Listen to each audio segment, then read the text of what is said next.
اس کا طریقہ آپ سماعت فرما لیجئے۔ اس میں ایک تسبیح ہے جو 300 مرتبہ اس کی تعداد کو پورا کرنا ہوتا ہے۔ سب سے پہلے آپ تکبیر تحریمہ کہیں گے، اللہ اکبر کہہ کے نماز شروع کر لی۔ اس کے بعد آپ ثنا پڑھیں گے، سبحانک اللہم۔ ثنا پڑھنے کے بعد 15 مرتبہ یہ تسبیح پڑھیں گے، سبحان اللہ والحمد للہ ولا الہ الا اللہ واللہ اکبر۔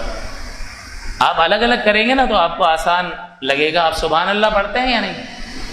الحمد للہ پڑھتے ہیں، لا الہ الا اللہ پڑھتے ہیں، اللہ اکبر پڑھتے ہیں، بس اس کو واو کے ساتھ جمع کر دیا، سبحان اللہ والحمد للہ ولا الہ الا اللہ واللہ اکبر۔ تو یہ تسبیح 15 مرتبہ پڑھنی ہے۔ ثنا کے بعد 15 بار آپ نے پڑھ لی، اس کے بعد تعوذ اور تسمیہ، اعوذ باللہ بسم اللہ الرحمن الرحیم، پھر سورہ فاتحہ پڑھیں گے اور اس کے بعد کوئی سورت ملائیں گے۔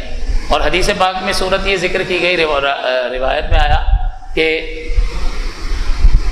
سورہ تکاثر اور سورہ عصر، الہاکم التکاثر اور والعصر، یہ پہلی 2 رکعت میں پڑھ لیں، اور اگلی میں قل یا ایھا الکافرون اور قل ھو اللہ احد۔ اگر یہ چاروں یاد ہیں تو یہ پڑھ لیں، ورنہ جو آپ کو یاد ہو۔ اس کے علاوہ بھی ایک قول سورہ حشر، سورہ صف، سورہ تغابن اور سورہ حدید کا ذکر کیا گیا ہے، لیکن وہ ذرا طویل ہیں اور مشکل ہیں اور وقت زیادہ لگے گا، اس لیے یہ مختصر صورتیں اگر آپ کو یاد ہیں، الہاکم التکاثر والعصر، قل یا ایھا الکافرون اور قل ھو اللہ احد، اگر یہ ہے تو اس کو کر لیں، یہ افضل ہو جائے گا کہ یہ روایت میں آیا، ورنہ جو آپ کو آسان محسوس ہوتا ہے وہ صورتیں آپ تلاوت کر سکتے ہیں۔ سورت تلاوت کرنے کے بعد 10 بار تسبیح پڑھنی ہے۔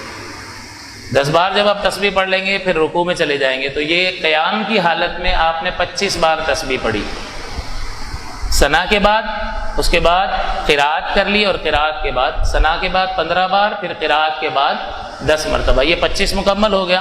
اس کے بعد آپ رکوع میں چلے گئے، رکوع کی تسبیح پڑھ لیں، سبحان ربی العظیم 3 مرتبہ، اور اس کے بعد یہی تسبیح سبحان اللہ والحمد للہ ولا الہ الا اللہ واللہ اکبر، یہ 10 مرتبہ پڑھیں گے۔ اس کے بعد آپ اٹھیں گے، قوما ہے، سمیع اللہ لمن حمیدہ، سیدھا ہم کھڑے ہوتے ہیں، ربنا لک الحمد کہنے کے بعد 10 مرتبہ یہ تسبیح پڑھیں گے۔ پھر سجدے میں چلے جائیں، سجدے کی تسبیح سبحان ربی الاعلیٰ 3 بار پڑھنے کے بعد 10 بار یہ تسبیح پڑھیں گے۔ پھر جب سجدے سے اٹھیں تو جلسہ کہلاتا ہے، سجدے سے اٹھ کر درمیان میں بیٹھنا 2 سجدوں کے درمیان، تو جلسے میں یہ تسبیح 10 بار پڑھیں گے۔ پھر اگلے سجدے میں جائیں گے، سجدے کی تسبیح کے بعد 10 بار یہ تسبیح پڑھیں گے، تو یہ مکمل طور پر 75 بار ہو جائے گی۔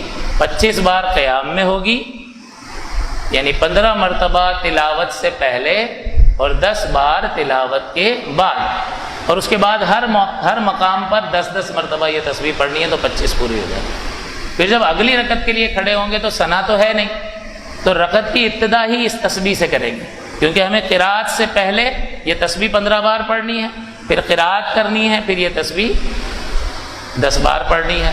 تو بس اس طریقے سے آپ یہ تسبیحات اپنی مکمل کریں گے، 300 تسبیحات پوری ہوں گی تو سلام پھیر دیا جائے گا۔ اگر کوئی واجب ترک ہو جائے اور سجدہ سہو لازم ہو جائے تو پھر ان سجدہ سہو میں یہ تسبیح نہیں پڑھیں گے، کیونکہ 300 کی تعداد آپ پہلے پوری کر چکے ہوں گے۔ لہٰذا اس طریقے کو یاد رکھے، اطمینان اور دل جمعی کے ساتھ۔ جو شخص کھڑے کھڑے پڑھ سکتا ہے وہ کھڑے کھڑے پڑھے، اور جو کھڑا اتنی دیر نہیں رہ سکتا وہ بیٹھ کر بھی پڑھ سکتا ہے، اس لیے کہ یہ نماز نفل ہے، اور نفل نماز میں قیام فرض نہیں ہوتا، تو چاہے بیٹھ کر پڑھیں چاہے کھڑے ہو کر پڑھیں۔ کھڑے ہو کر پڑھیں گے ثواب زیادہ حاصل ہوگا، اور بیٹھ کر پڑھیں گے تب بھی نماز ہو جائے گی، جو حضور نے فضیلت بیان فرمائی ہے وہ فضیلت بھی ضرور حاصل ہو جائے گی۔ اور انگلیوں پر اس تسبیح کو شمار نہیں کرنا، فقہا نے اس کو مکروہ لکھا ہے، بس ایک اندازہ رکھیں اور اس کے مطابق آپ تسبیحات پڑھیں۔ کہیں آپ کو محسوس ہو کہ بھئی پچھلے سجدے میں جو ہے یا پچھلے رکن میں تسبیحات میں نے شاید 6 بار پڑھی تھی، 10 بار نہیں پڑھی تھی، تو اگلا جو رکن آتا ہے اس میں آپ 14 بار پڑھ لیں، 4 بڑھا لیں۔ 300 کی تعداد جو حضور نے ذکر فرمائی ہے، جو تعداد اللہ کے نبی کی طرف سے آئی ہے، اس میں ضرور کوئی راز پوشیدہ ہے، تو اس تعداد کو ضرور پورا کرنا ہے، اس کو کم بیش نہیں کرنا، حتی المقدور جتنا آپ کوشش کر سکے۔ تو ایک اندازے کے مطابق اس تعداد کو ضرور آپ کو پورا کرنا ہے۔ اللہ تعالیٰ سے دعا ہے کہ اللہ تعالیٰ ہمارے اندر وہ ہمت پیدا فرمائے کہ ہم کم سے کم ہر ہفتے یا مہینے میں ایک بار اس نماز کو ضرور پڑھیں۔